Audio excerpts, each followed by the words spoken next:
Welcome to the Neijiaquan podcast.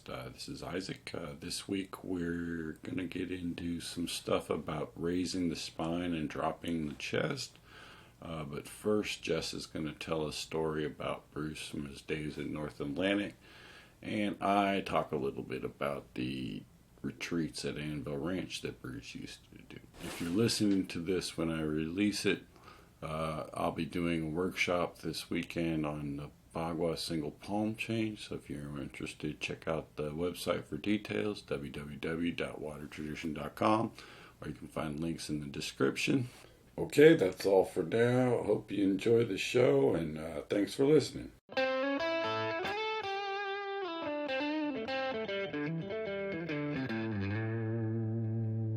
So we've come through a couple of chapters here looking at the different elements of opening the energy gates of your body. And I started to think back to when this book first came out, because I know both of us were just getting into this stuff back then. And at one point I ended up working for Bruce's publisher, North Atlantic Books in Berkeley. And he published Opening the Energy Gates with that company and did really well. There weren't cell phones with your stuff on it, so it was a different world. And when energy gates hit, like, America was ready for it. Like, it just seemed to hit at just the right moment, and people were primed for it. It became a bestseller.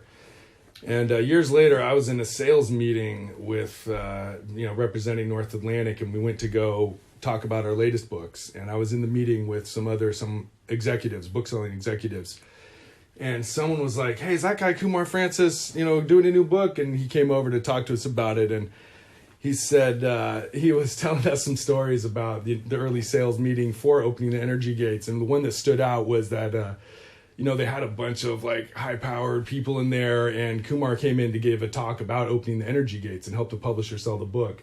And somewhere in the demonstration, he ended up doing a flying, high kick over somebody's head who was one of the top salespeople, leaving the crowd in a state of shock. And according to the story, it did barely clear the person's head by a very short amount of space.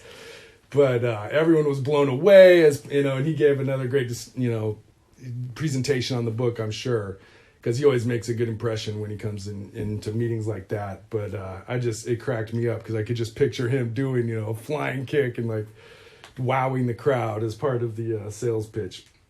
But that was the times, that was around 91, 92, back when, he was trying to get in the school going in Fairfax. When did he first get to Fairfax? Do you know the day? 1990. Maybe 90. Somewhere around there. I think he started teaching 91. Uh-huh. So that's, so he came from Santa Fe at that point, maybe? Yeah, so he left Santa Fe in 89, and then, took a couple of years before he got off the ground out here. Uh-huh. And that's when the post office box in Cascade got established. Right, and that's probably when he was writing the book, or, the bulk of it was during that period, would be my guess, too. Uh-huh. Interesting. So, when, and what year did you say you started joining up down there? So I started in 92. So 92, so he'd been teaching a couple of years at that point. Been teaching about, I think, a year and a half publicly out here. And so did you guys were the retreats already ongoing out at Anvil Ranch? Because I came in 99 and it was already past Anvil Ranch. So my first one was in 93. There you go, yeah. Yeah, so I think the first one was 91. Oh, yeah. Do you know what that one was? Maybe Tai Chi instructor training or something? So, yeah, the very first one was a by invitation only kind of, or pre-approval thing for Tai Chi, the short form. Short woo form, okay. The second one was the first time he taught like the spiraling stuff. So that was 92, and then I went in 93. And so what, Anvil Ranch being some of the iconic classes he taught and seminar and sort of retreats that he taught, what could you describe the experience of going out to Anvil Ranch, or what, for people who haven't been? So that was where Bruce taught his summer retreats. The schedule was basically he taught martial arts during the weekly classes. He taught 3 weekend Though in Fairfax, he taught martial like arts. Like the year-long schedule. So like for most of the year, it was weekly classes and every 3 months he'd do a workshop. And then weekend workshop. Yeah, and then in the summertime he did a longer thing at Anvil Ranch, and it was like usually in the beginning it was 1 or 2 weeks, then he expanded it to a month or whatever, but it was about 50 or 60 people usually in the beginning. Later it was more. You guys were all staying on site. Yeah, everyone stayed on site. It was a super remote place. You were about 45 minutes outside of Healdsburg. And so how far is that from San Francisco? It was on Skaggs Springs Road. It's on Skaggs Springs Road. Yeah. So, for people who don't know, that's the middle of nowhere. Middle of nowhere. The closest place was Annapolis. Or Gualala. Yeah. I mean, that's remote Northern California, so like way the hell out there. So we were stuck out there. The only other building you could see was a Buddhist temple that was all the way across the valley or whatever, and it was like, I think it was like an old horse ranch or some shit. It was a kind of old Sonoma style ranch house with like a second building next to it where the caretaker lived. I think that's where Bruce's room was. So it was 2 buildings, essentially one for all us to be in, and then one for Bruce and the caretaker. So what was the daily training like back at Anvil? 6:30 meditation in the morning. Yep, for an hour and a half. 8 o'clock breakfast. 9 o'clock to 12:30 was the morning session. Lunch was 12:30 or 1 till 3 or 4. I mean, we take ridiculously long lunches. And then the evening session was like 3 to 5 or 4 to 6. So it was about 5 hours of class a day. And then afterward, we'd have dinner. And then Bruce would usually post up in the hot tub, and like you could go in the hot tub and like ask him questions or whatever, and people would like push hands and fuck around on the lawn and stuff. So there was a lot more interacting with each other kind of after the class than I think there is now with people staying off site and stuff. Because you're just stuck there in a group. So there's nowhere to go. You're kind of out in the woods. Yeah, you went way the fuck out in the woods. So there was some martial arts going back then? Is that where you got exposed to some of the martial artists? I think it was where a lot of people kind of got to like play more. But yeah, it was fun. It was a good time. Oh, is the water ready? All right, cappuccino time. Let's take a break. So moving forward with the Opening the Energy Gates of Your Body book. We're back after cappuccinos. Very fine ones, I might add. So looking at the next section here, raise your spine and spread your shoulder blades. That's the concept of Hanshang Babe. So here he says, Babe refers to the raising of the spine. The lungs need to expand and open in order to breathe. In the raising of the spine, 2 things happen. The spine physically raises up, and then on the horizontal plane, the back becomes totally rounded. So this is, this speaks to what you spent a lot of time talking about in the last podcast about how the action of lifting the spine from above allows the shoulders to drop and round sort of their own accord rather than in a forceful way. It all seems to center around that rising feeling. That's that Babe, the spine rising. So they say lift the back. Start by rounding the shoulders, then lift the back. Right, and I think the piece that gets misinterpreted is not lift the back from the top, it's lift the back. The spine starts at your butt, so your whole spine has to lift. So you can think of it in terms of like, if you just run your hand up your spine, or up someone's spine, it's that feeling of it. Starting at the sacrum and running your hand up it. Lifting it from all the way from the bottom. Just like it's dropping all the way from the top. Sort of manually stretching someone's spine upward by pressing it a little bit. You get the sense that there's an anchor at the bottom, which is the butt, essentially the pelvis. And then there's the sense of everything coming out of that, the spine raising up out of that. Because that really, this paragraph here speaks to that. The spine physically raises up as if it were being pulled upwards. Yeah. This takes the curve out of the upper back. Mm-hmm. The term ba in Chinese means to pluck something up, like pulling grass or a plant out of the ground. Okay. So that's that upward sensation that we've belabored quite a bit. But there's something about that that's so important, because in standing, when didn't use that principle, I feel like I was sort of like pushing down on myself and crushing the joints below me. But when I get a feeling of that lifting, ba, he calls it, that takes the pressure off my joints and allows my back and my legs, and especially my knees, to feel sort of free. I think it's the essential issues that it discourages you from like hunching down and like scrunching your body or compressing your joints. So, like you said, secondly, on the horizontal plane, the back becomes totally grounded. The lungs expand backward toward the spine. So when you're straightening and then rounding at the same time, it's allowing the chest to relax downward and the belly drop. Yeah, and that speaks to that sense of the chi dropping into the dantian. Yeah, and it's also, I think the big thing he's emphasizing there is just space, like that nothing should feel compressed or constricted. And so you should feel like when you breathe that like you have space inside your body for your lungs to move. So that's that feeling of space inside your body. Yeah, for example, if your shoulder blades are super tight, and there's no space between your shoulder blades, when you breathe into your upper back, nothing happens. It's constricted. Yeah, it's tight. It feels weird. It doesn't feel good. So by breathing into it, you can get a little bit of movement there to kind of at least wake it up a little bit. So like looking at, overall relaxed standing, if someone, what would be, if someone's standing in pretty good alignment, seems like they're getting that sense of lifting and relaxing, what would you say a good thing to work on once you feel comfortable with the standing? How do you get in touch with the energetic side of it? What would be one exercise or one little thing you could do to kind of trigger that? Well, there's two methods, right? One is you use breath.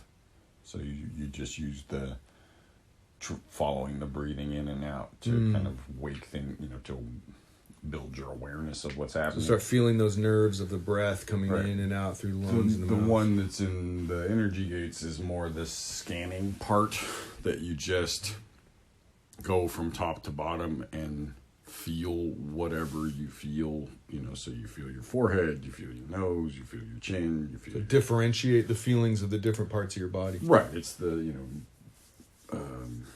Bruce has his little mantra about, any sense of strength or tension or weakness or, and observing it. Yeah. And you're just, as he would say, taking inventory of what's there. And so if you don't have any sense of what's there, it's hard to differentiate, it's hard to tell if you are dissolving it or not. So you start by getting your baseline, right? To getting your just, where are things? What do things feel like? And then you have somewhere to, something to judge what you're what you're doing off of. So on the casual level, you'd start by saying, okay, I feel my head, I feel my face. I don't feel, my chin or something. Yeah, you can start with really simple things like just feeling the air on your skin, or your clothing touching your body. Like if you just pay attention to that sort of very surface sensation of, feel the air on your forehead, feel your nose, feel your lips, feel your chin, feel your throat.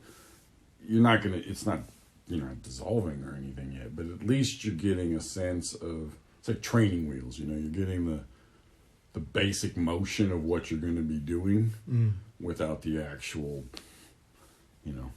thing yet. But that allows you to like train your mind to, kind of get used to that pattern and to not jump around and stuff like that. And your body starts to just have more sensation, because if you just put your attention on something, even if you don't dissolve it, if you just sit there and feel it, you'll start to notice things. And so that's the ice to water part of it, right? So as you go from ice to water, you begin to feel what's happening, where things are, what things are. The very act of feeling improves your ability to feel, right, and also triggers a relaxation response in your actual physical body a little bit. Generally, yeah. Tends to. I think unless you're wired kind of strange, it would. Right, and everyone comes in different sizes and shapes. So obviously, you apply this to your situation. I think what makes the difference is your in psychology they talk about your set and your setting, the surroundings that you're in plus what your mindset is. And so some of it is what you're doing, some of it is how you approach it. So if you approach it with like a really military kind of I have to do this attitude, it's hard to relax. But if you take too much of a overly casual attitude to it, you generally don't have the structure. So it's kind of like finding that middle ground where those two things are balanced. It's what a lot of this stuff kind of hints towards, is balance. Absolutely. That does seem to come up a lot in this. So I just wanted to cover one more little section here in the standing posture section of the book. And this one deals with the energetic side of things. So far we've looked at the plucking up of the spine and the rounding of the shoulders, relaxing the tailbone, lifting the top of the head. And now the book turns towards the more energetic side of things, what he calls the small heavenly orbit. And honestly, it's not quite energetic, it's more about the organs. What he says here, from the pelvis to the ribs, the internal oblique muscles should perform a lifting or raising action to prevent downward compression. So this muscular lifting is done simultaneously with the front of the body sinking downward, so that the trunk of the body, between the solar plexus and the hips, there is a sinking as well as a rising. Yep. The lifting of the spine and the dropping of the internal organs and qi together create the small heavenly orbit of energy, sometimes called the microcosmic orbit or small circulation. This is called Shao Jiu Tian in Chinese. So this is a concept you find in a lot of different Chinese martial arts. A lot of different qigong schools, meditation schools use this same concept of the heavenly orbit of energy. Here he's describing it in pretty physical terms. You lift your spine and then you allow your organs to sink, thereby creating a up the back, down the front physical sensation. Right. So I think in Bruce's system, it's a secondary piece where the dissolving is sort of the primary action, but you also have this other thing going on, which is this, this orbit business. Right. And that's it permanently going for everybody. That's right. But like, for example, Bruce's set Marriage of Heaven and Earth is where he really works with that piece. So it's more, it's going on in energy gates, but it's not the main, thing. I think here it's, you have to have a concept of it, on a minimal level, because it allows you to maintain this particular alignment. Then it goes much further than that, when you get into something like heaven and earth. So there's kind of a surface level to it, and then there's like a, deeper. Well, you might say that opening the energy gates introduces you to all the different material you're going to study in the subsequent sets, while at the same time being highly focused on a few key areas like alignments, dissolving, I don't know if that was a function of the set containing it already, or Bruce wanting to get as much of that in the book, the trying to get a little bit of each piece. Yes, it does exist in it, so, but a little bit's good. But, like I said, mostly it's about maintaining an alignment. Because if you maintain the alignment, the orbit happens. If you're out of alignment, the orbit is impeded. So, the, if you will, water method, as Bruce calls it, the approach there is not to try to force yourself to do an orbit. It's to relax until the orbit becomes, wakes up or becomes clear to you. Becomes obvious. And then just to sort of follow it. And so on the most physical, tangible level, when you're standing there experiencing this standing qigong session, the rising of the spine and then consciously relaxing the organs and guts creates a sense of dynamic lifting and falling on a physical level that then encourages your awareness of maybe a deeper level as time goes on. Yeah, I mean, it's what I said before about I don't think there is a purely physical, right? There's maybe a 99% physical, but it still has that 1% where something in terms of your more subtle energies also has to be engaged. And so the piece about dropping, from a non-physical sense is more about just relaxing. But the feeling of dropping physically with these little alignments, that's more of a physical thing. And so again, back to trying to like balance out these two seemingly opposing forces, right? Because letting your body relax is a different thing than letting something move through you. And here you're trying to do both of those. And so the sensation of letting, if you will, your energy go through your body is a different feeling than letting your body relax. But moving your energy through your body will help you relax. And so, the quote-unquote purely physical thing is just focus on those alignments. Head up, tailbone down, chest rounded, spine rising, all that stuff. And then to just observe what happens to your more subtle layers as you do that. Because what you'll feel is you'll feel things pulling. You feel muscles pulling on your neck when you tuck your chin, or you'll feel like tightness in your chest, or you'll feel, collapsing in your midriff or whatever. So as those things begin to wake up, they're usually an indicator of one of these more subtle things being blocked, right? So if you're collapsing your midriff, chances are there's something energetically blocked in that area, like your liver or something. And that it's going to be a kind of back and forth between giving the physical stuff space and giving the stuff on the inside attention.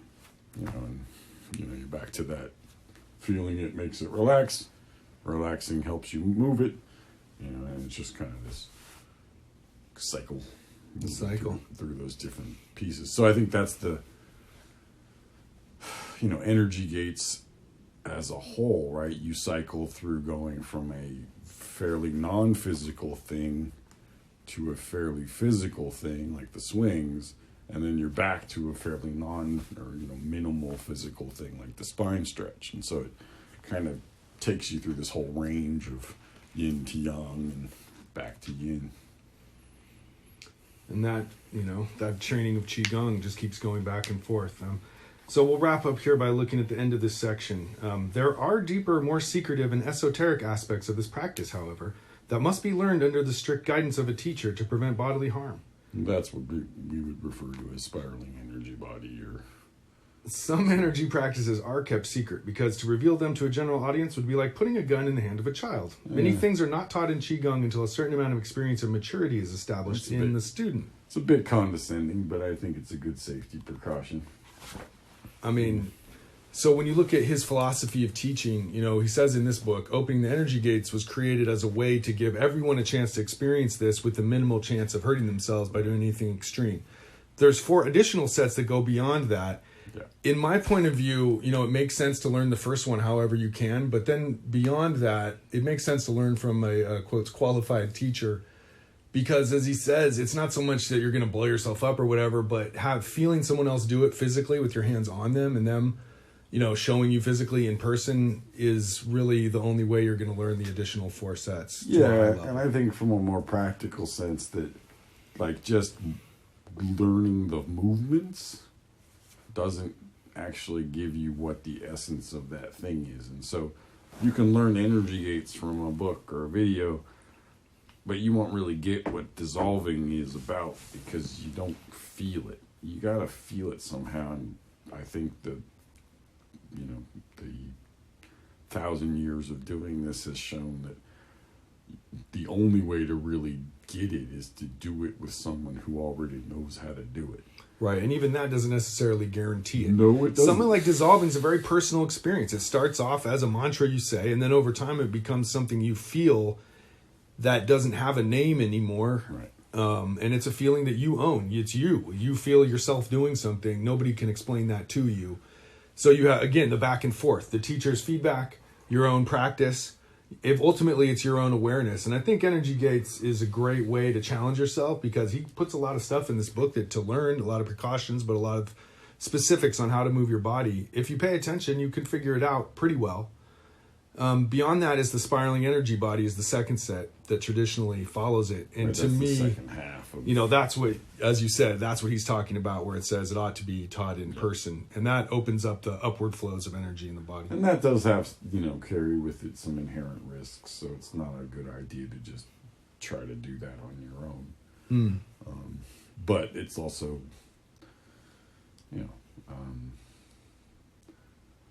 you wouldn't get much from doing it on your own anyway, so you're better off spending the time with something that you can actually achieve, I think, is the Fair enough. more practical approach. And as your practice builds up, then your capacity to train the rest of the material goes up as well. Yeah, and I think once you can do all of it, the next level just kind of happens anyway. So the energy starts to rise on its own if you keep practicing, Right, just to balance itself. And the openings and closings start to become apparent, and the bendings and stretching start to, Spiraling. and you start to have like a more organic development, as opposed to, okay, now it's time for me to do this piece. And that's a way to teach it, especially when you're teaching lots of people, because it keeps people from hurting themselves. But the reality is that this stuff is much more an art than a science, and you have to kind of like approach it with a little bit of both. So after a year or two of working diligently to open the energy gates, there'd be no reason you couldn't just do spiraling energy body at that point and continue it. I did spiraling, I think less, it was maybe a year, but I think less. And, I didn't get much of it. It was way over my head, but it set the stage for a lot of stuff that when things started happening, I wasn't freaked out by it, or I knew what was going on. So it was like, all right, this is less of jolting. I mean, would you say that's a characteristic of this system, in the sense that there's pieces along the way of each set that connect to the other sets? Absolutely. So there's these threads that run through it that carry on. Yeah, I mean, I think that's the 16-part Neijiaquan is, the sets are just containers. The 16-part Neijiaquan is a continuum, right? Okay. So you have, a little bit of heaven and earth in energy gates, a little bit of, gods in heaven and earth. And it's, they're all loosely, they share elements, but, they all have their specialty, if you will. They're think of it sort of like flavors. You can mix and match the flavors, or you can have them one at a time. And there's no real right or wrong. It's just sort of what you're trying to achieve. So The right tools for the job. Yeah.